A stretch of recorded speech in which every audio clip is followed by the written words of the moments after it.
Kau tinggal bersamaku di sini. Hanya ada satu pilihan. Dia fisabilillah. Itu malaikat sendiri yang turun kok.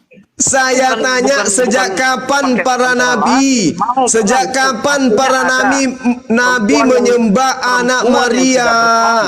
Anak Maria ada di abad pertama, sementara para nabi datang sebelum Masehi. Kalian di mana, bro? Abad keberapa kalian? Allahu Akbar. Masya Allah. Masya Allah. Allahu Akbar. Allahu Akbar. Allahu Akbar. Masya Allah. Pada saat Yesus belum ada di atas muka bumi, belum ada satupun manusia yang menyembah Yesus. Hanya orang Roma di Antioquia dan orang Yunani yang menyembah manusia bernama Yesus. Orang Yahudi goblok. Semua murid-muridnya itu dibunuh oleh Paulus, pendiri agama Kristen. Mana keturunan murid Yesus? Suka ini kalau lihat Tritung ini pada emosi sama guru. Lanjut udah.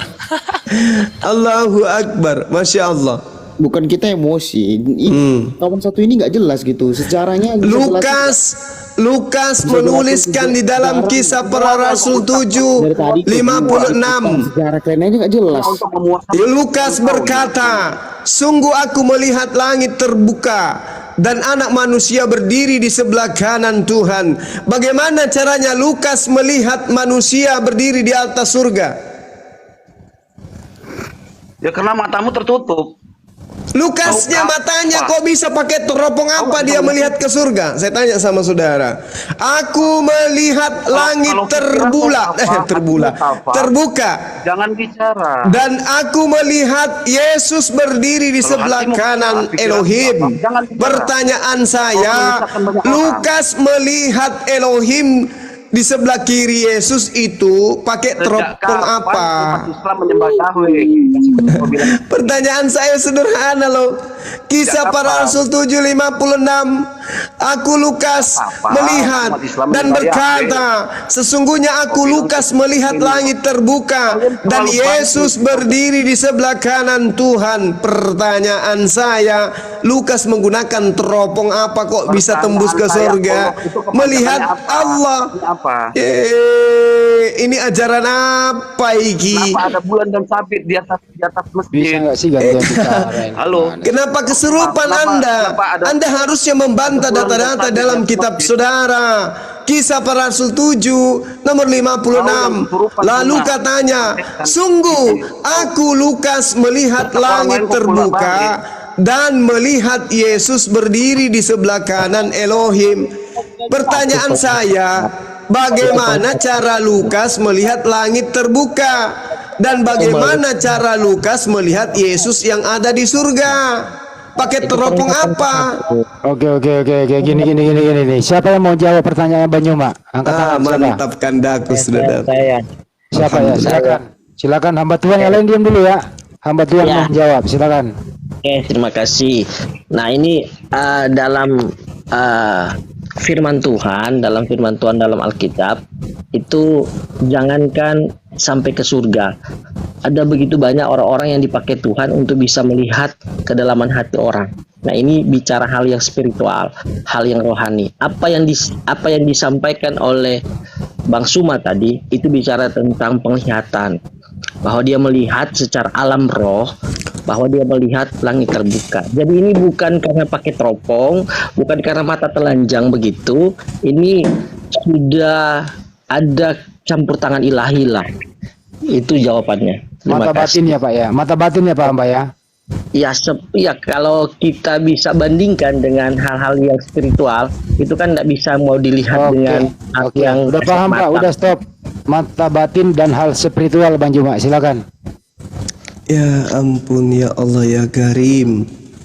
Di dalam kitabnya orang Yahudi, Tuhan itu diceritakan tidak sama seperti makhluk. Bahkan di dalam 1 Timotius 1 nomor 17, Tuhan itu tak nampak. 1 Timotius 6 nomor 16, tidak ada manusia yang bisa melihat Tuhan, karena Tuhan itu tidak serupa dengan apapun dan Tuhan itu tidak terhampiri. Lukas kemudian mengarang, aku melihat langit terbuka dan melihat Yesus duduk di sebelah kanan Allah. Dari mana Lukas bisa tahu bahwa yang di sebelah kirinya itu adalah Allah, sebelah kanannya Yesus? Pakai teropong apa? Bukankah di dalam uraian Musa, di dalam Ulangan 33 tidak ada Keluaran 33, tidak ada kemudian manusia yang bisa hidup melihat Tuhan. Yesus juga mengatakan, kau tidak bisa melihat Bapa, suaranya pun tidak bisa kau dengar. Ini Lukas ngarang, dia melihat Bapa duduk di sebelah kiri, Yesus di sebelah kanan. Ini agama apa pakai tipu-tipu kayak begini? Anda mengatakan itu penglihatan. Apakah Anda sudah bisa mengakui bahwa Lukas itu adalah nabi? Jawab. Ya, Oke, saya jawab. silakan. Ya, silakan. Saya jawab pakai ayat. Ya.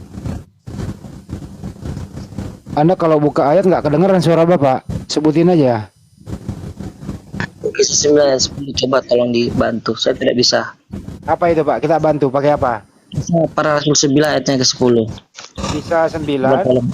Bisa Ayatnya 9. ke-10. Ayat 10. Bisa 9 10 ya? Ya. Oke, saya bacanya Pak. Tenang aja Pak, kita bantu kok. Hmm. Di Damsyik Ya, ya. ada seorang murid Tuhan bernama Ananias. Firman Tuhan kepadanya dalam suatu penglihatan. Begitu? Oke, saya jelaskan ya. Nah, itu yang saya katakan tadi. Dalam firman Tuhan, dalam dalam kepercayaan kami orang Kristen, saya tidak tahu dengan kepercayaan yang lain.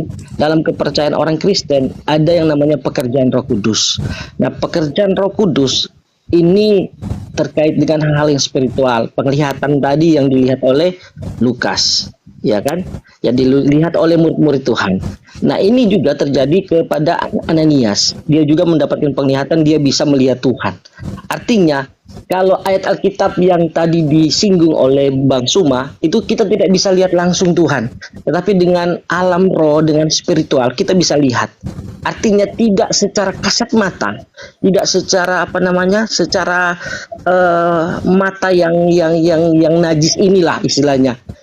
Kita pakai istilah penglihatan itu berarti secara alam roh. Dan ayat-ayat yang saya sampaikan itu bukti peneguhan dari apa yang saya sampaikan. Mungkin itu. Terima Langsung kasih. Bang Joma direspon. Iya.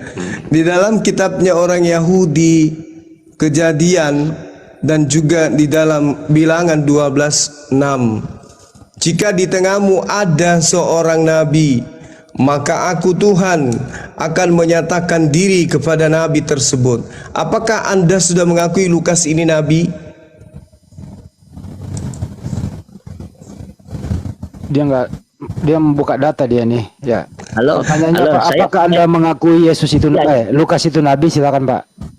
Saya jawab. Saya sebentar cari ayat referensi juga supaya bisa jawab. Jadi begini, Ya. sebelum saya jawab, jadi saya katakan tadi bahwa dalam iman Kristen ada yang namanya pekerjaan Roh Kudus. Nah, di zaman lama, perjanjian lama, itu hanya nabi-nabi yang memiliki suatu yang memiliki suatu hal yang khusus lah istilahnya. Artinya mereka punya kuasa, punya sesuatu yang spiritual yang lebih tinggi ilmunya.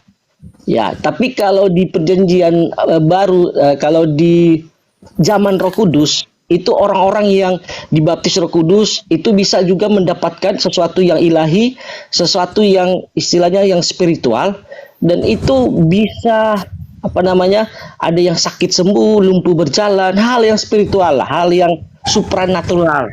Nah, saya kasih ayat. Nggak kedengeran Pak, sebutin aja Pak. Sebutin aja, saya bantuin. 2 Raja-Raja 6 ayat 17. Untuk supaya lebih memperjelas Lukas yang katakan tadi tentang dia melihat langit. 2 Raja-Raja 6 ayat 17. Lalu berdoalah Elisa, ya Tuhan, bukalah kiranya matanya supaya ia melihat. Begitu dan seterusnya, begitu? Ya, jadi itu bicara tentang hal-hal yang surgawi. Nah, waktu itu Elisa dengan bujangnya ini, Elisa melihat bahwa mereka banyak pasukan surga.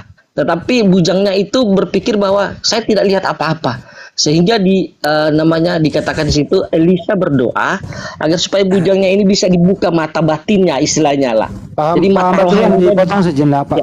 Bang juga bertanya, apakah Lukas itu nabi sehingga bisa mendapatkan penglihatan seperti nabi lain? Itu saya bilang tadi. Kalau zaman perjanjian lama itu turunan turunan imam-imam yang istilahnya Kalau Lukas gimana, Pak? Lukas cepat, Pak. Kalau Lukas saya jelaskan supaya tidak putus pengertiannya. Karena perjanjian lama dengan perjanjian baru itu punya konektivitas lah, punya hubungan. Jadi kalau perjanjian lama itu turunan nabi itu sudah jelas. Punya cerita. Punya keturunan. Jadi ada keturunan Nabi Elia, itu sudah keturunan, dan mereka itu punya kekhususan dengan Tuhan. Mereka punya hal-hal yang spiritual yang luar biasa. Nah, di perjanjian baru murid-murid Tuhan Yesus itu juga punya seperti hal yang itu, hal yang tadi dikatakan. cukup, Pak, gantian dulu ya. Ya, sudah dijawab Bang Joma. Oke. Jadi Yesus itu mengatakan waspadalah kepada nabi-nabi palsu. Tanda-tanda nabi palsu menurut Yesus itu adalah satu, dia berkata melihat Mesias di padang gurun. Ketika Lukas itu mengaku melihat Mesias Yesus, itu bukti bahwa dia adalah nabi palsu, pengajar palsu. Apabila ada orang berkata kepadamu, lihat Yesus ada di padang gurun, jangan kamu pergi ke situ. Lihat, ia ada di dalam bilik, janganlah kamu percaya. Di dalam Ulangan 18 jelas dikatakan bahwa nabi palsu itu akan mengatakan sesuatu yang tidak pernah difirmankan oleh Tuhan. Di mana ada kemudian firman Tuhan, bukan nabi bisa menyatakan, Tuhan bisa menyatakan diri melalui penglihatannya. Lukas bukan nabi.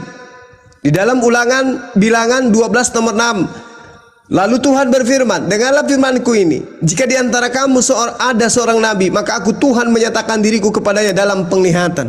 Ini penglihatan ini. Anda mengatakan penglihatan. Apakah Lukas itu nabi? Bukan nabi, tetapi dia mengaku melihat Tuhan, berarti dia pembohong, berarti dia nabi palsu. 1 Timotius 1 nomor 17, hormat dan kemuliaan sampai selama-lamanya, Raja segala zaman, Allah yang maha kekal, yang tak nampak, yang tak terlihat, yang esa. Amin. Ini siapa yang bohong dengan mengatakan melihat Allah di surga, Allah di surga, duduk di sebelah kirinya Yesus? Pendusta, pembohong. 1 Timotius 6 nomor 16, dialah satu-satunya yang tidak takluk kepada maut, bersemayam dalam terang yang tak terhampiri, seorang pun tidak pernah melihat dia, dan memang manusia tidak dapat melihat dia. Siapa yang mengaku melihat Bapa di sebelah kirinya Yesus, pembohong. Makanya orang-orang Yahudi tidak pernah percaya kepada Lukas, Markus, Matius, Yohanes, surah-surah Paulus dan Petrus. Karena kitab-kitab ini adalah kitab-kitab batil, kitab-kitab pendusta, pembohong dan penyesat. Tuhan tidak nampak, Tuhan tidak ada seorang pun yang mampu melihatnya. Tiba-tiba ada orang melihat langit terbelah, lalu melihat Yesus duduk di sebelah kanannya Allah. Berarti dia lihat Allah dong. Pembohong. 2 Korintus 4:18, sebab kami tidak memperhatikan yang kelihatan, melainkan yang tak kelihatan, sebab yang tidak kelihatan adalah sementara, sedangkan yang tak kelihatan adalah kekal. Tidak kelihatan kekal, yang tidak kelihatan itu adalah Allah. Yesus diceritakan duduk di sebelah kanan Allah, menggunakan teropong apa? Teropong pembohong. Itu teropong penipuan. Makanya orang Yahudi tidak pernah memandang sebelah mata kitabnya orang Kristen, tapi tidak memandang sama sekali. Kalau memandang sebelah mata berarti masih dikaji, masih dipelajari. Tidak dipandang sama sekali, dianggap sampah oleh Bani Israel kitab-kitab Kristen itu. Ya, dengarkan saudara-saudara. Yang pertama kali kemudian dituliskan surat-surat di luar suratnya kitabnya orang Yahudi, itu dituliskan kepada orang Roma. Lalu kemudian kitab-kitab ini dikanon, diseleksi untuk dijadikan sebagai kitab suci di ajaran Romawi. Loloslah 4 kitab. Lukas, Markus, Matius, Yohanes. Ingat, dulu kitab-kitab ini tidak ada namanya, tidak ada sampulnya. Tidak ada sampulnya kitab-kitab ini.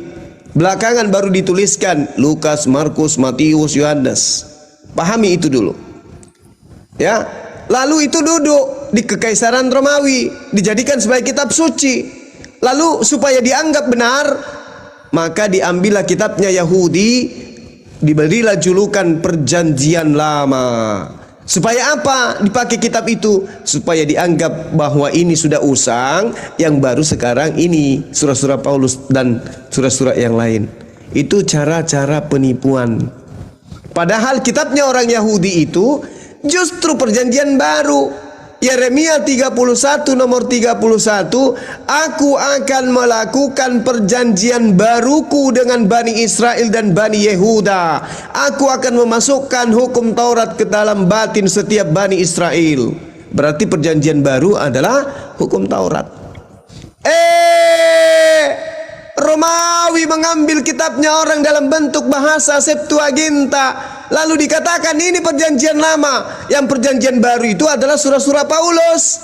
Bohong, bullshit, penipu, penyesat. Kitabnya orang Yahudi itu perjanjian baru, Bung. Apa? Mana dalilnya? Yeremia 31 sampai 36. Makanya orang Yahudi tidak pernah memandang kitabnya orang Kristen, karena kitabnya Kristen itu bukan wahyu, bukan daripada sabda para nabi. Itu yang perlu saudara pahami. Jadi langit terbuka, melihat Yesus duduk di sebelah kanan Bapa, berdiri di sebelah kanan Bapa, itu adalah sebuah kebohongan yang nyata. Kenapa saya katakan kebohongan yang nyata? Di dalam Ibrani 10 nomor 20, tetapi dia telah mempersembahkan hanya satu korban saja karena dosa. Lalu dia, Yesus, duduk untuk selama-lamanya di sebelah kanan Allah. Duduk di sebelah kanan Allah. Dalam bahasa Yunani, katiso dalam bahasa Yunani. Tetapi di dalam Kisah Para Rasul 7 nomor 56, sungguh aku melihat Yesus, langit terbuka, dan Yesus berdiri di sebelah kanan Allah. Paulus mengatakan dia duduk selama-lamanya. Lukas mengatakan berdiri di samping kanan Bapa. Yang mana yang benar ini? Paulus mengatakan duduk selama-lamanya. Lukas mengatakan berdiri di sebelah kanan Allah. Antara kata katiso antara kata katiso dan kata hestime itu berbeda. Dengarkan dulu, jangan panas. Nanti anda ada giliran Anda. Paulus mengatakan Yesus katsito deinekes, duduk selama-lamanya. Sementara Lukas mengatakan hestemi, Yesus berdiri. Satu mengatakan duduk selama-lamanya di sebelah kanan Allah, satunya mengatakan berdiri di sebelah kanan Allah. Semuanya, dua-duanya adalah pembohong dan pendusta dan penyesat. Tidak mungkin kemudian ada manusia biasa bisa melihat Allah.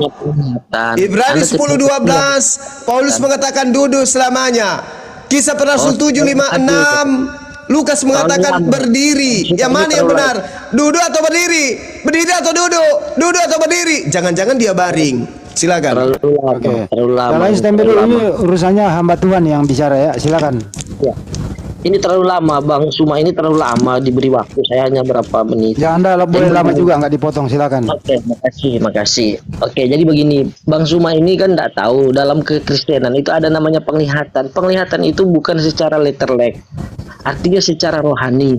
Jadi apapun yang terjadi oleh nabi, oleh rasul, oleh pengikut-pengikut Yesus, bahkan murid-murid Tuhan, bahkan jemaat Tuhan di zaman sekarang, itu penglihatannya itu bicara tentang kemuliaan Tuhan. Nah, itu tadi berdiri, duduk atau apapun itu bicara tentang kemuliaan Tuhan. Artinya mereka melihat sesuatu yang ajaib, sesuatu yang luar biasa mulia, dan ini tidak bisa dinilai secara orang yang tidak percaya Yesus. Karena kalaupun Bang Suma nilai ini bahwa ini pasti juga akan dikatakan bahwa ini tidak masuk akal, ini penipu, ini tidak tidak masuk akal atau apalah, pasti itu penilaiannya. Nah, ini kan iman kami, dan ini juga yang terjadi dalam jemaat Tuhan di zaman sekarang. Nah, kami sering kali juga dalam ibadah, dalam penyembahan, kami sering lihat hal-hal yang luar biasa, melihat kerajaan Allah, melihat malaikat, melihat cahaya kemuliaan Tuhan, dan itu tidak ada yang salah, itu tidak ada yang keliru, bahkan dikatakan itu penipu, itu akal-akalan manusia atau gimana. Itu kan karena Bang Suma tidak mengalami. Nah, mereka yang tidak mengalami kemuliaan Tuhan, tidak mengalami yang namanya penglihatan, hal yang supernatural, pasti mereka akan bantah. Itu yang memang sangat menyedihkan, bahwa cara membantahnya Bang Suma ini terlalu terlalu kasar lah istilahnya. Hal-hal yang supernatural yang dialami oleh orang-orang Kristen, bahkan oleh para rasul, oleh murid-murid Tuhan, itu dikatakan itu bullshit, omong kosong, penipu atau apa ya, itu urusannya Bang Suma lah. Tapi bagi kami orang Kristen, ketika mau mengartikan yang namanya firman Tuhan, itu tidak bisa secara letterlek, tidak bisa secara hurufiah. Itu harus dipahami dan dimengerti bahwa ini konteksnya dalam hal supranatural, dalam hal yang memang betul-betul tidak masuk akal lah istilahnya. Karena kan akal manusia tidak mampu mengilhami hal-hal yang luar biasa dari Tuhan. Kita terbatas. Sehingga kalau kita bicara di luar logika, pasti itu dibantah. Kalau kita bicara yang masuk akal, pasti itu diterima. Contoh, kalau kita bicara tentang manusia, Allah menjadi manusia, itu kan pasti tidak masuk akal. Pasti tidak masuk akal. Tetapi yang terjadi, tapi mereka percaya manusia berasal dari tanah. Iya, itu karena kalau Allah menjadi manusia kan itu tidak akan ada terjadi. Itu kalau ya, Tuhan menciptakan manusia dari tanah. Saudara muslim percaya itu kan bisa dia berdua dulu, biar dia berdua. Apapun yang dia mau. Iya. Jadi memang kalau kita mau samakan persepsi, mau samakan pemahaman, pasti kita nggak akan bisa ketemu.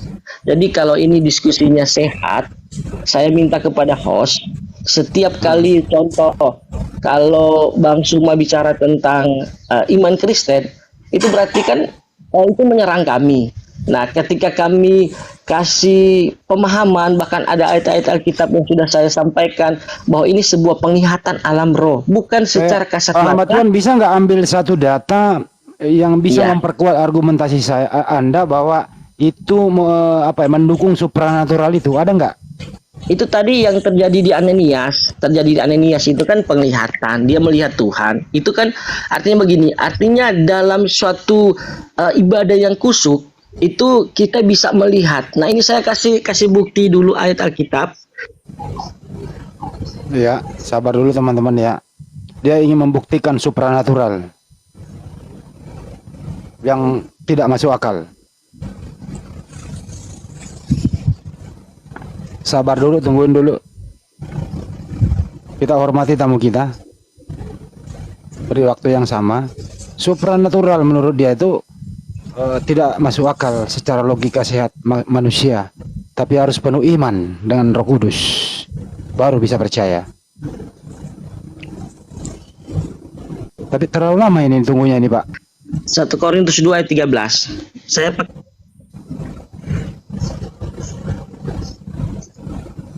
Korintus 2:13. Saya bantu, Pak. Dan kalau mereka menyangkal itu, mereka juga harus menyangkal. Anda diam dulu. Anda diam dulu lah. Saya turunkan nih kalau nggak diatur nih. Saya turunkan nih kalau nggak diatur nih. Kacau nih. Biar Pak Bang Juma berdua dulu. Kita bantu temanmu. Tungguin dia dulu. Dia lagi nggak bisa dengar kalau dia lagi begitu. Buka data. Sabar dulu. Ambil Bang Juma minum air putih. Saya bacain Pak ya 1 Korintus 2:13 ya. Iya. Dan karena kami menafsirkan hal-hal rohani kepada mereka yang mempunyai roh dan seterusnya. Silakan Pak. Ya, artinya itu, kalau kita menafsirkan hal yang rohani, otomatis ketika saya sampaikan tentang hal-hal yang spiritual, hal-hal yang menguatkan argumen saya terkait dengan penglihatan, terkait dengan melihat alam roh, itu tidak bisa teman-teman atau saudara-saudara yang berbeda iman, berbeda ajaran itu langsung bisa menerima, karena memang ini harus dimengerti secara rohani, secara menafsirkannya itu secara rohani. Dan dalam penguatan tadi argumen saya bahwa hal-hal yang seperti ini betul-betul terjadi bukan di zaman perjanjian lama, perjanjian baru, bahkan di zaman ini juga itu terjadi. Dalam pelayanan kami itu terjadi. Bahwa mereka bisa melihat hal-hal yang luar biasa, yang ajaib, dan itu secara rohani diartikan. Tidak serta-merta secara akal budi manusia lah istilahnya. Cukup secara supranatural dan rohani, Bang Joma, silakan. Iya, baik. Jadi gini, Yesus itu pernah menarasikan kepada murid-muridnya bahwa di dalam Matius 7, penyesat-penyesat itu juga mampu bermukjizat untuk menyesatkan banyak orang. Ya. Di situ dikatakan begini, bahwasanya penyesat antikristus itu juga mampu melakukan mukjizat. Makanya di dalam pengakuan Yesus, sabar dulu Bang, di dalam pengakuan Yesus di Matius 7 nomor 21, 22, banyak orang Kristen akan berteriak, "Wahai Yesus, bukankah kami telah bermukjizat demi namamu?" Apa kata Yesus? "Enyahlah daripada aku, kau semua pembuat kejahatan." Jadi orang bermukjizat itu bukan ukuran kebenaran, apalagi cuman berasumsi. Amsal 3 nomor 5, percayalah kepada Tuhan dengan segenap hatimu, janganlah bersandar kepada pengertianmu sendiri, jangan kau bersandar kepada akalmu sendiri, apalagi cuman akal-akalan. Amsal 3 nomor 5. Ya, sudah saya katakan tadi, yang kau kutip ini akan menancap di jiwa. Saya ini apologet. Menancap di jiwamu. Saya ini apologet pembela imannya Yesus. Saya pembela imannya Yesus yang kalian sesatkan. Paham? Makna dari semua ayat-ayat itu. Tidak ada yang saya putar balikkan. Kalian yang menyesatkan ajaran Yesus. Yesus mengajarkan dirinya manusia, kalian mengajarkan dia Tuhan. Sebagai apologet saya harus membela dan mengajarkan itu kepada manusia. Tolong standby dulu, ini giliran Bang Joma yang bicara. Mau diatur nggak sih? Manusia mana yang bisa? Habis ini hamba Tuhan yang ngomong. Anda diam dulu. Anda nggak termasuk. Anda diam. Yang bisa membangkitkan orang. Kalau Anda arogan saya turunkan ya. Ada nggak? Kalau Anda arogan saya turunkan. Anda diam dulu. Tadi Anda saya persilakan bicara, nggak mau. Hamba Tuhan yang terpilih di sini gitu loh. Kalau kalian turun. Anda diam dulu, ganggu aja diskusi ini. Jangan panas Bang, ini apa? Jangan panas. Santai dulu. Anda nggak penting di sama sini. saya orang yang bisa membangkitkan orang mati semua. Banyak. Petrus bisa dia Saya membangkitkan. nama akun saya nggak penting karena kalian orang-orang nggak penting. Lah kalau nggak penting ngapain ke sini? Anda standby dulu ya. Anda standby dulu. Silakan. Terusin. Bahkan kalau di Al-Quran surah Al-Baqarah, daging sapi bisa membangkitkan orang mati. Allahu Akbar.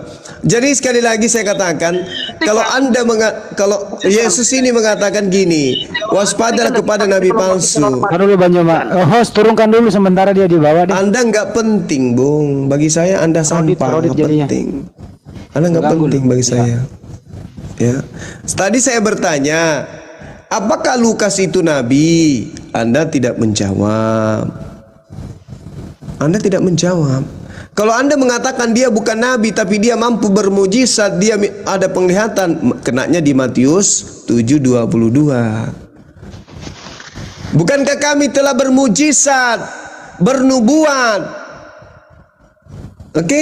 mengusir setan demi namamu. Apa kata Yesus? Enyahlah daripada aku, engkau semua adalah pembuat kejahatan. Nah, kalau Lukas ini bukan nabi, berarti dia berasumsi.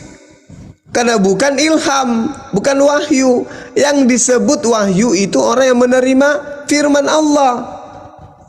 Apakah kemudian yang dituliskan Lukas ini firman Allah ketika dia mengatakan bahwasanya langit terbuka, aku melihat langit terbuka, lalu aku melihat Yesus di situ, aku melihat Yesus duduk di sebelah kanan Bapa. Mana yang betul? Paulus mengatakan duduk selama-lamanya. Paulus loh, rasulmu, pendiri agamamu, mengatakan Yesus duduk selama-lamanya. Kalau duduk itu kan bukan berdiri. Dia tidak mungkin berdiri, dia tidak mungkin baring, dia tidak mungkin salto-salto. Kenapa? Karena Paulus mengatakan duduk selama-lamanya. Katizo deinekes, duduk selama-lamanya. Kalau dia duduk, berarti dia tidak pernah berdiri, karena dikatakan duduk selama-lamanya, Ibrani 10:12.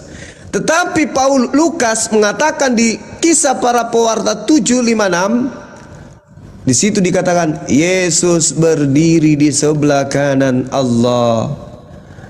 Paulus mengatakan duduk selama-lamanya di sebelah kanan Allah. Lukas mengatakan berdiri di sebelah kanan Allah. Apa ini? Skop jam? Ya? Bukan skop jam ya kalau itu ya. Berdiri, duduk, berdiri, duduk. Ini apa ini? Skot jam. Kalau iya, nggak bangi jumping. Nah, ini dia katakan duduk selama-lamanya. Kata siapa? Kata Paulus. Lukas katanya apa? Berdiri. Yang mana yang benar? Yang mana yang nabi? Atau dua-duanya nabi palsu ini? Ini aja dulu Anda selesaikan. Ini yang Anda selesaikan. Ini yang Anda selesaikan. Duduk selama-lamanya atau dia berdiri? Silakan. Oke, baik. Ya, coba kasih ayat dulu yang Lukas itu ayatnya tadi. Coba dibaca, tolong ulang dibaca. Kisah Para Pewarta 7 nomor 56. Ya, apa itu? Tolong dibaca. Di situ dikatakan, lalu katanya, sungguh aku melihat langit terbuka dan anak manusia berdiri di sebelah kanan Allah. Ya, baru yang jadi masalah. Ibrani 10 nomor 12. Paulus mengatakan, setelah mempersembahkan hanya satu korban karena dosa, Yesus duduk untuk selama-lamanya di sebelah kanan Allah. Satu mengatakan duduk selama-lamanya, satu mengatakan berdiri. Yang mana yang benar? Oke, saya mau katakan begini. Kalau itu yang jadi persoalan, ini yang saya katakan tadi. Setiap orang yang melihat dalam penglihatan, itu berarti itu bukan terjadi ada waktu ya. Jadi begini, ketika seorang itu menghadap istilahnya kalau dalam Kisah Para Rasul itu kisah tentang Stefanus ketika dia dirajam. Ketika dia dirajam, dia melihat bahwa langit terbuka dan dia melihat anak manusia Yesus itu berdiri. Ya.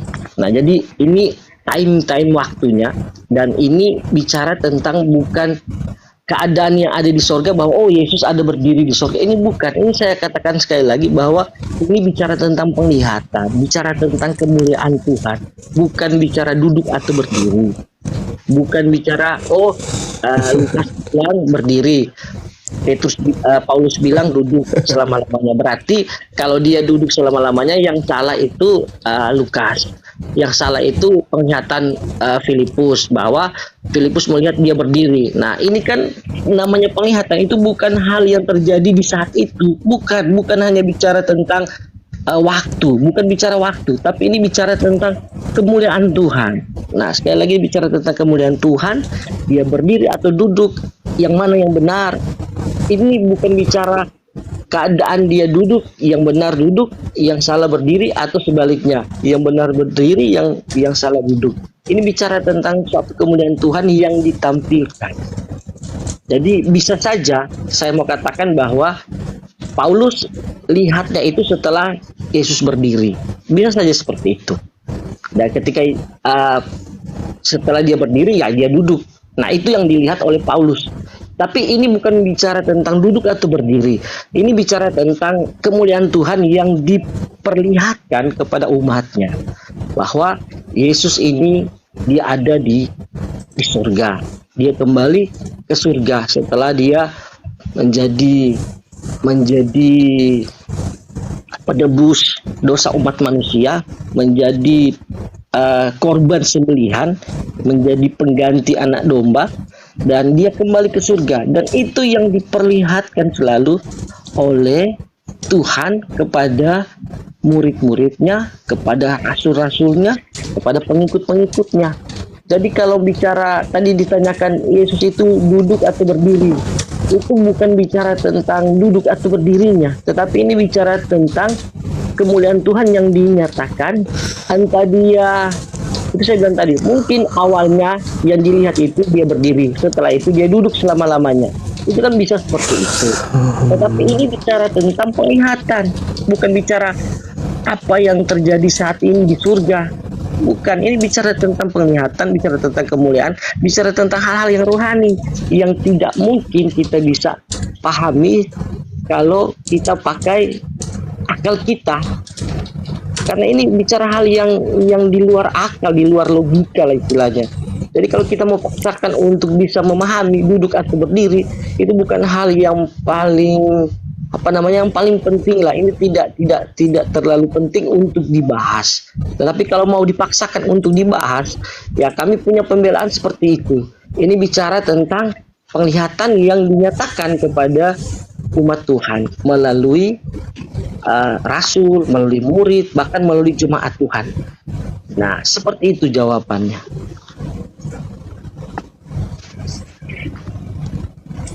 Panjang sih Bang Andi, panjang. Waalaikumsalam. Panjang sih jawaban saudara ini. Tepuk tangan dulu, panjang. Tapi cuman sekedar panjang aja, isinya kosong. Ini katanya firman Tuhan. Mereka orang-orang yang diilhami. Satu mengatakan berdiri, satu mengatakan duduk. Anda datang membela ini. Itu bukan berbicara waktu lah. Selama-lamanya itu adalah identik dengan waktu, cakupan waktu itu. Itu satu. Kedua, siapapun nabi yang datang kemudian termasuk Yesus mengatakan Allah itu tidak bisa dilihat.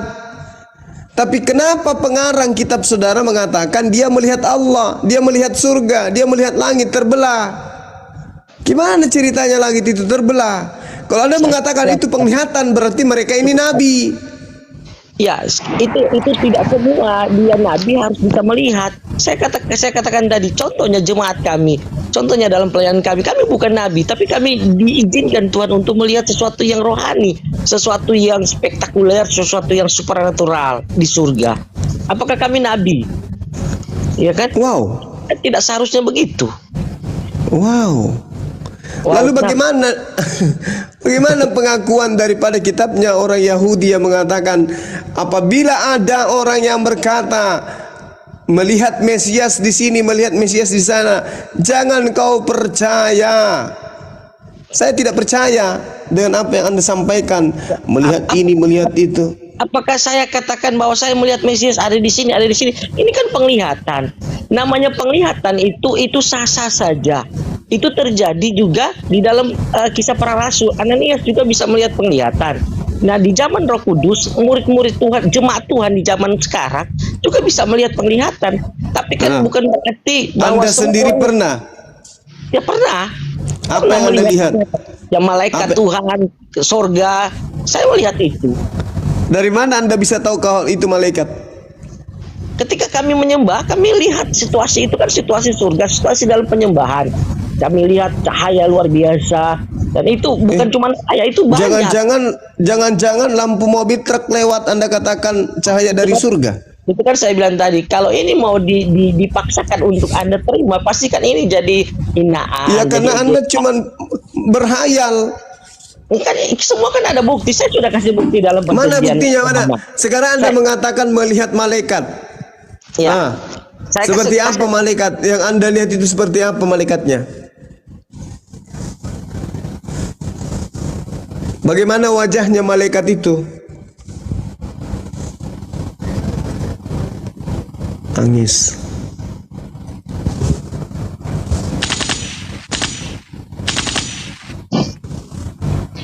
Yes, yang ada open ini Oli Movement. Oli Movement. Selamat malam, Oli. Sudahkah ngopi malam ini? Bukan malam ini. Pindah ke sini dia. Oli. Ada orang kah? Ya, selamat malam. Malam. Iya, ada yang mau Halo. ditanyakan? Enggak. Saya kasih bukti dulu. Izin saya sambung lagi. Saya lagi cari ayat. Saya sambung lagi. Enggak, pertanyaan Ini kan- cuma begini, Bang. Kalau Anda melihat malaikat dengan batin, rohani itu, bisa nggak Anda gambarkan bagaimana bentuknya, wajahnya seperti apa begitu? Itu pertanyaannya, Gimana? Bang. Gimana? Ini ke saya ini. Iya, ya, kepaham. Diulang lagi Bang Jumat tadi gimana? Iya, Anda mengatakan Anda melihat malaikat. Ya. Iya kan? Bagaimana Anda Ya. bisa mengatakan itu malaikat sementara iblis juga pun bisa menyamar seperti malaikat? Iya, itu kan pertama begini. Kita bilang begini, dari buahnya lah nabi-nabi palsu itu bisa diketahui dari buah. Artinya begini, artinya ketika kita dalam peribadatan dan kita mengalami yang namanya kepenuhan. Nah ini saya akan bilang ini pasti Bang Suma tidak akan bisa terima karena memang ini hal yang kami alami. Jadi ibarat kata kami ini Sering kesurupan. apa namanya, menceritakan sesuatu yang tidak dialami oleh orang lain, pasti itu kan bisa dipercaya bisa tidak. Tapi kalau mau dipaksakan saya cerita, nah saya akan bilang begini, kenapa itu, apakah itu betul-betul malaikat? Nah kami ada 9 karunia roh yang dipercayakan Tuhan. Nah ada karunia membedakan roh, ada karunia sifat, karunia berkata-kata dengan pengetahuan, karunia berbahasa roh, karunia menafsirkan, apa semua itu banyak. Ada 9 karunia roh. Nah itu ketika kami dalam penyembahan, pasti 9 karunia roh ini yang dipercayakan Tuhan, pasti itu diaktifkan. Nah jadi bisa kelihatan apa betul ya ini sementara menerima penglihatan dari Tuhan atau sebaliknya. Nah itu yang menjadi apa namanya, menjadi jawaban kalau apa betul, apakah kami meyakini itu penglihatan dari Tuhan.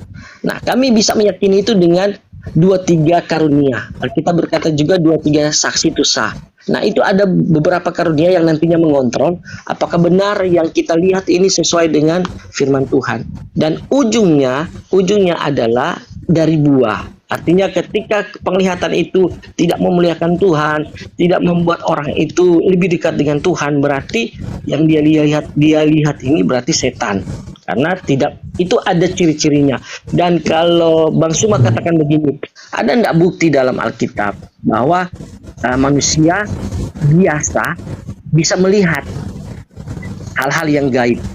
Nah, itu saya katakan tadi, saya mungkin belum kasih ayat yang jelas, tapi tolong saya tolong dibacakan secara lengkap ayat ini supaya menjadi dasar bahwa ternyata ada ayat Alkitab orang biasa pun bisa dipercayakan untuk melihat hal yang gaib. Bisa ya host? Bisa saya kasih ayat host? Oke, saya kasih ayat ya. Ya, Silakan. kenapa jadi topiknya melihat makhluk halus begini, Gurunda? 2 Korintus 6 ayat 17. Gara-gara Lukas melihat terbelah langit. Oh, 2 Raja 6 ayat 17. Ini tolong dibaca secara lengkap. Tadi itu tidak dibaca secara lengkap sampai Bang Sumanya itu sanksi sama penglihatan-penglihatan seperti ini. 2 Raja 6 ayat 17. Enggak, padahal yang kita bahas tentang penglihatan Lukas melihat Tuhan duduk di sebelah kiri. Iya, saya kan sudah jelaskan bahwa ini namanya penglihatan. Oke, menurut saudara apakah Tuhan itu memang bisa dilihat? Kalau secara alam roh bisa, tetapi secara kasat mata tidak bisa. Secara alam roh. Ini Lukas. Secara alam roh. Ini Lukas melihat secara alam roh atau secara penglihatan langsung? Kalau secara alam roh kan hanya dia sendiri. Kalau penglihatan langsung Tuhan menampilkan wujud, pasti kan dilihat semua orang. Dan itu tidak bisa. Karena tidak mampu mata manusia yang najis ini untuk bisa menerima cahaya kemuliaan Tuhan, itu tidak mampu, pastinya tidak mampu. Dan saya kasih bukti, ini kan saya kasih bukti bahwa terjadi dalam perjanjian lama, terjadi dalam perjanjian baru, ada orang-orang yang dipakai Tuhan untuk bisa melihat hal-hal yang gaib, hal-hal yang secara supranatural itu tidak bisa semua orang lihat. Silakan Dina Kores, lanjut. Aku pengen tahu. Jadi ketika murid-murid Yesus ketemu Yesus, mereka lagi tidur. Ini waktu Yesus naik ke surga atau masih ada di bumi? Ini konteksnya apa dulu? Ketemu di mana ini? Lah, nggak tahu. Ini murid-murid Yesus ketemu Yesus di alam roh atau di alam nyata? Bukan. Ini jadi begini. Dalam iman Kristen, kita bisa semacam dalam peribadatan. Ini kan peribadatannya ini kan kita di satu tempat. Kita bisa dalam peribadatan itu, jika dia sudah istilahnya sudah mengalami kepenuhan dalam hadirat Tuhan, itu bisa ada orang-orang tertentu yang bisa dipercayakan untuk bisa melihat alam roh. Nah, bisa melihat orang Kristen ketika kepenuhan Tuhan bisa lihat alam roh. Iya, itu iman kami dan itu sudah terbukti. Dan kalau mau ditanyakan ada enggak di ayat Alkitab? Ada. Bukan karang, ada. Oh. Ya, coba 2 Raja-Raja 6 ayat 17 supaya bisa mengerti, supaya tidak mengambang pikirannya. Alam roh tuh kayak gimana? Kayak kota. Coba baca 2 Raja-Raja 6 ayat 17 supaya bisa mengerti, baca 2 Raja-Raja 6 ayat 17. Supaya bisa mengerti. Raja-Raja 6 ayat 17. Ini kan bicara penglihatan, Oh. Coba dibaca. Lalu berdoalah Elisa, ya Tuhan, bukalah kiranya matanya supaya ia melihat. Maka Tuhan membuka mata bujang itu.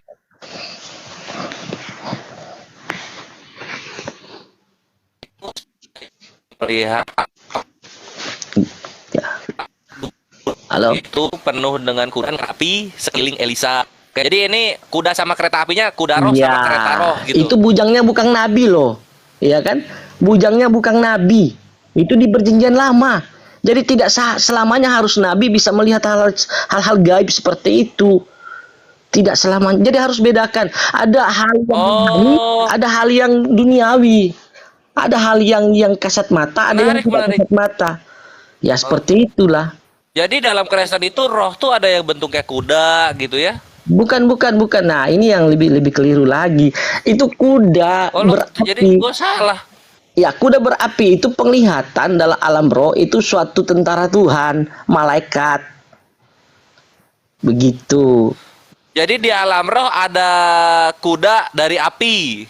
Ya, malaikat tahu ndak namanya peperangan begitu kan, itu ada kereta berkuda. Nah, itu berapi. Nah, itu jadi kereta sama kudanya dari api ya, tapi bukan roh, itu api ya. Bukan roh, itu api. Gimana? Itu api, tapi itu dilihat dalam alam roh. Jadi dalam dunia roh ada api. Apinya berbentuk kuda. Apinya berbentuk. Itu kan begini, di dalam dunia alam roh ada namanya kerajaan Allah. Ada namanya kerajaan manusia. Nah, kerajaan manusia yang bisa kita lihat dengan mata telanjang. Nah, kerajaan Allah ini tidak bisa dilihat dengan mata telanjang. Buktinya apa? Buktinya pasukan berkudanya Tuhan, malaikatnya Tuhan, itu pasukan berkuda. Itu dilihat oleh bujangnya Elisa, itu berapi. Itu artinya penuh dengan kemuliaan. Oke, I see. Jadi di alam roh ada kuda daging ya? Bukan daging. Kuda daging gimana ini? Ya kudanya berkedagingan gitu. Gimana bahasa kalian itu? Kuda lumping. Itu agak susah sih, agak susah ini. Susah ya? Iya. Nah, gue juga pusing loh. Ya, karena kan belum Ya silakan di googling dulu. pernah melihat alam gaib. Lah iya, itu ketika ini si bujang ini dibuka matanya ketika dia melihat kuda, menurut iman Kristen, ini kudanya kuda daging atau kuda roh? Kan kalian tuh suka dua tuh, kalau nggak daging ya roh gitu loh. Ya kalau daging kan itu berarti bisa dilihat dengan kasat mata. Kuda roh kalau gitu kan? Ya, berarti kan ini hal yang bener berarti gua di awal. Di dalam alam rohnya Kristen ada roh berbentuk kuda. Bukan ada roh yang berbentuk kuda, alam rohnya itu ini kan tubuh kita ini kan ada yang namanya jiwa, ada yang namanya roh, ya kan? Itu kan tidak bisa dilihat dengan kasat mata. Contoh orang yang sudah meninggal, dia kan meninggalkan jasad. Tapi kan orang yang sudah meninggal ini kan kita bisa lihat wujudnya dengan alam roh, dengan dunia yang lain gitu. Nah itu kan roh berbentuk manusia tuh yang tinggal di diri kita, gitu nggak? Iya. Ini adalah roh yang berbentuk kuda kalau gitu. Ya bisa dikatakan begitulah supaya lebih jelas. Keren banget tuh. Gue tuh memang sangat memahami gitu apa yang disenangi Kristen. Jadi gitu ihwanya, di dalam kekristenan itu ada roh berbentuk kuda, ada roh berbentuk kereta. Terus apa nih setelah terbukti ada roh-roh yang banyak bentuknya varian ini, terus apa terus? Ya artinya kan di sini kan pesannya bahwa seorang Kristen itu bukan, ini kan sesuai dengan Bang Suma. Ya, silakan. Itu kalau kuda pakai berbentuk roh dikasih sadelnya jatuh nggak tuh ke tanah atau gimana? Atau sadelnya juga roh dia? Ini jadi mirip apa ya? Tahu nggak Ikhwan, mainan ini balon tiup itu? Terus dibentuk-bentuk. Nah gitu tuh. Nah, ini sudah nggak masuk akal ini.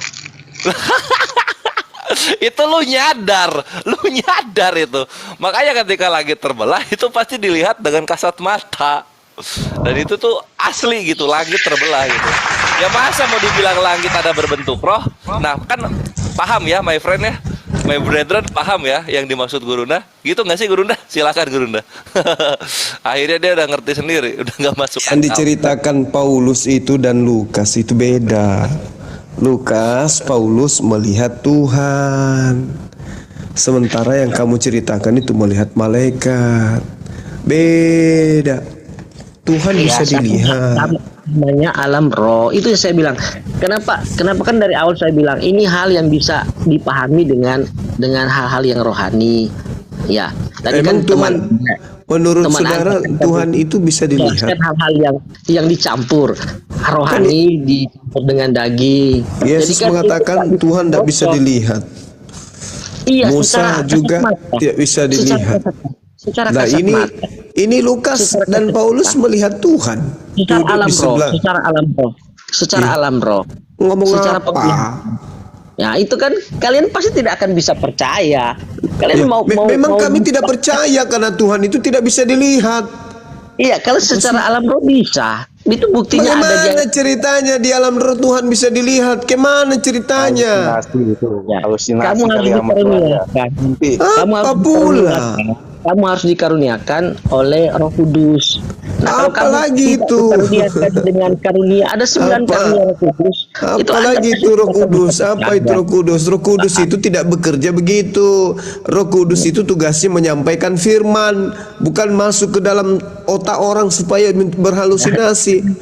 Roh Kudus itu tugasnya menyampaikan firman. Yohanes 16 Anda baca di data 13-nya, Roh Kudus itu tugasnya menyampaikan firman, bukan berkata-kata dari dirinya sendiri. Anda kan tidak alami, jadi pasti baru. Yang Anda ajarkan itu ajaran roh-roh. Orang juga tidak harus menjadi seorang agamais untuk kemudian mengikuti apa yang Anda alami. Orang yang suka bertapa, orang yang suka minta nomor butut di kuburan juga mengalami hal yang seperti Anda rasakan. Para dukun, para tabib juga mengalami hal yang Anda rasakan. Itu bukan faktor bertuhan itu. Mana ceritanya orang bisa melihat Tuhan dalam roh? Mana ceritanya? Banyak lah. Buktinya banyak. Dalam perjanjian lama saya sudah sampaikan tadi. Mana di perjanjian lama Tuhan orang melihat Tuhan di mana? Ya, secara alam roh atau secara kasat mata. Kalau secara kasat mata ataupun dalam roh itu mana tertulis? Kasat mata tidak ada, dalam alam roh itu bisa ada. Nah, kalau dalam perjanjian lama itu saya kasih bujangnya Elisa itu melihat malaikat Tuhan. Di mana? Itu tadi saya suruh baca. Malaikat yang dilihat kan bukan malaikat yang dilihat Lukas sama Paulus, Tuhan. Oke, saya kasih lagi yang Ananias itu. Apakah mau kasih ayat lagi Ananias? Ketika Ananias mendapat penglihatan yang melihat Tuhan, mau dikasih ayat itu? Di mana diceritakan tentang Ananias itu melihat Tuhan? Di mana? Di mana? Tertulis di mana?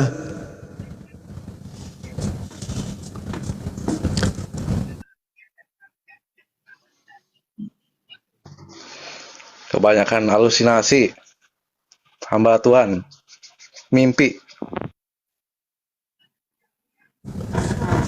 Di mana tertulis? Ya, kisah 9 ayat 10 dibaca. Kisah 9 data 10 itu tidak sedang melihat Tuhan. Coba dibaca. Oke, kita baca ya. Kisah 9 kan rentetan cerita tentang Paulus kemudian berhalusinasi bertemu dengan Yesus kan. Siapakah engkau Tuhan? Akulah Yesus yang kau aniaya. Itu kan maksudnya. Kisah 9 ayat 10. Kisah 9 ayat 10. Salah baca. Keren Gurunda. Nggak tahu apa yang datang tiba-tiba dia nyaut siapakah engkau ya Tuhan? Iya, itu dia. Tidak ada Tuhan di situ. Kurios di situ, kurios. Kurios di situ. Dia udah ngomong siapakah engkau Tuhan? Seorang murid Tuhan bernama Ananias. Firman Tuhan kepadanya. Ini sebenarnya kalau Anda melihat di dalam di dalam original teksnya itu bukan Tuhan, kurios di situ. Dan firman di situ dikatakan sebagai apa? Epo, perkataan. Oke? Jadi perkataan Tuhan. Penglihatan Ananias jawabnya, ini aku Tuhan, ini aku Tuhan. Kurios. Bukan Allah, bukan Theos. Jadi ini yang dilihat oleh Ananias ini bukan Tuhan, tetapi Tuhan. Siapa yang dilihat ini? Yesus yang dilihat, bukan Bapa. Paulus itu si Ananias ini melihat Yesus. Yang saya tanya melihat Tuhan. Tuhan itu lain kan di dalam Ibrani yang tadi yang saya katakan samamu, di situ Paulus mengaku melihat Allah dan juga melihat Yesus. Berarti dia melihat dua-duanya. Dia melihat Theos dan juga melihat Kurios. Begitu juga siapa? Lukas. Tuhan. Yesus itu kan Tuhan. Berarti ada berapa Tuhan yang dilihat di situ? Satu atau dua? Satu lah, itu kan itu yang saya bilang itu bicara tentang penglihatan. Ini duduk bersebelah-sebelahan. Iya, itu bicara tentang penglihatan, itu bicara tentang manifestasi Tuhan. Tentang kebohongan. Bukan, itu tentang manifestasi Tuhan. Pertama, kebohongan yang pertama, satu mengatakan duduk selama-lamanya. Yang satu mengatakan berdiri, kebohongan pertama. Kebohongan kedua, dia melihat Tuhan, Theos, duduk di sebelah kanan, sebelah kiri Yesus. Itu kebohongan kedua. Kebohongan ketiga, dia mengatakan langit terbuka. Ini kebohongan ketiga. Kebohongan keempat, dia mengatakan melihat Yesus. Ini kebohongan keempat, dia melihat Yesus. Ini kebohongan demi kebohongan ini di dalam kitab saudara nih. Satu mengatakan katizo, satu mengatakan hestemi, satu mengatakan duduk, satu mengatakan berdiri. Kalau Anda mengatakan bahwasanya itu yang satunya setelah berdiri duduk. Ini dia katakan selama-lamanya loh. Deinekes. Artinya kejadian itu, keadaan itu selama-lamanya dia lakukan. Ya, Lalu kalau Anda memaksakan bahwa kami bermujizat, kami bisa beginilah, berarti Anda termasuk golongan orang-orang yang akan diusir oleh Yesus. Ya, Matius 7:21 maksudnya. Iya, betul. Dari buahnya lah kan.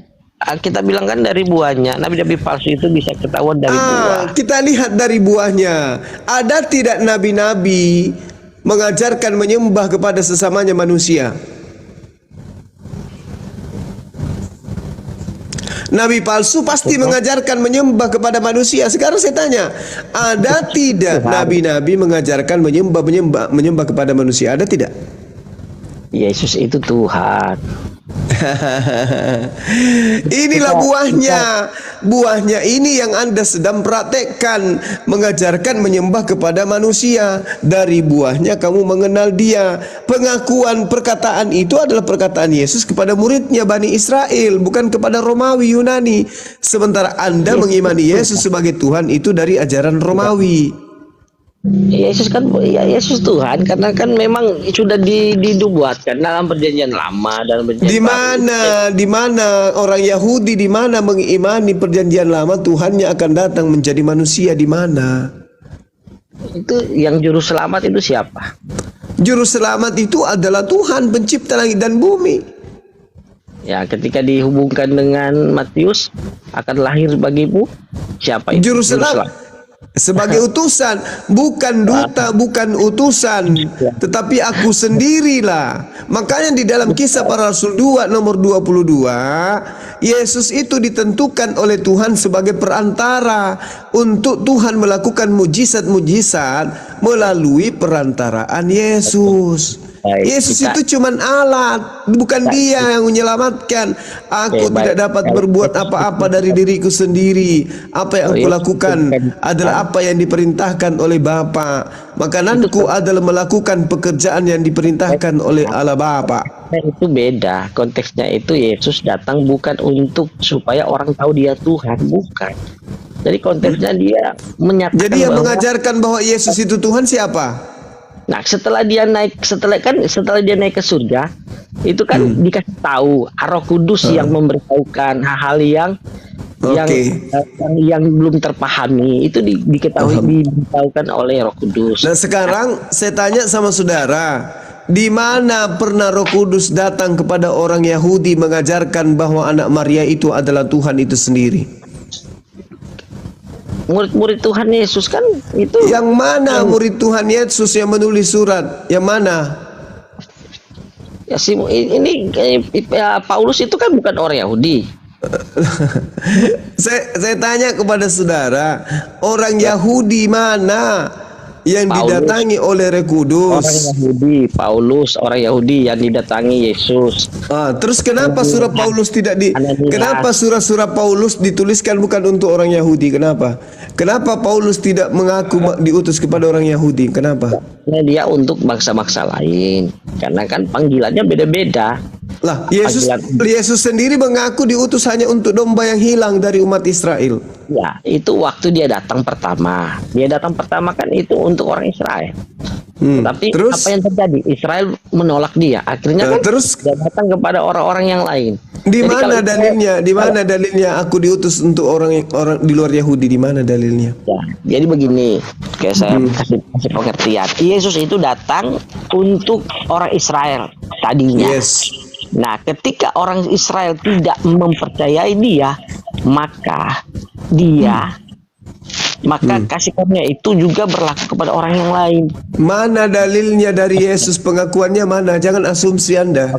Kasih ayat ya, tunggu sebentar. Ya, silakan.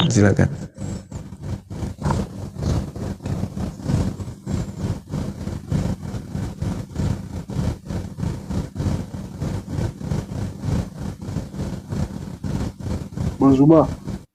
Ya. Sudah ngopi kah? Belum.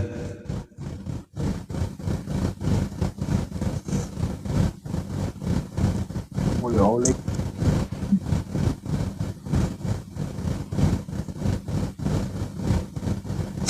dari pihak rumah sakit.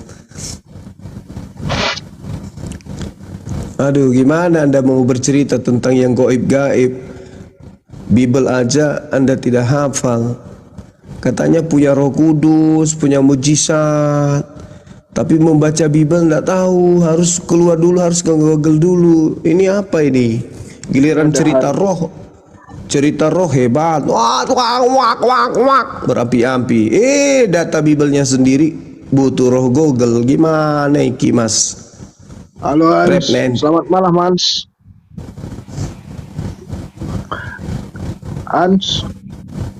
Hans apa ini? Adakah orangnya? Halo, selamat malam. Ya, malam. Bagaimana tuh Hans? Temanmu itu semua asumsi semua yang dia bilang. Apa itu Mas? Datang-datang. Ini Bang Handi bisa bermujizat Bang Handi. Lihat Tuhan, lihat malaikat. Tapi lihat Bible harus pakai Google. Mana ini Bang Handi? Tahu tuh. Mestinya kalau masalah Bible mah tinggal pakai supranatural aja udah. Iya. Tidak semua lah, tidak semua itu dipakai hal begitu. Loh, gimana ceritanya? Giliran lihat setan Anda bisa. Lihat kemudian firman Tuhan Anda tidak bisa. Gimana ceritanya ini? Beda lah, ini kan Alkitab itu begitu banyak. Loh. Alam roh Anda bisa, alam nyata tidak bisa. Itu namanya kucluk. Itu manusia, Bang. Iya Saya tahu. Tapi kan Anda bisa melihat roh. Anda melihat Tuhan, Anda melihat cahaya di langit. Tapi kenapa giliran Bible Anda Google? Tidak sempurna. Maksud Nurahing? Tidak sempurna lah manusia. Apanya? Loh. Anda punya mujizat, bisa melihat malaikat, bisa melihat surga, bisa melihat Tuhan. Melihat Bible tidak bisa. Aduh, parah ini teman-teman Kristen. Mestinya orang kayak gini nggak hidup di dunia nyata.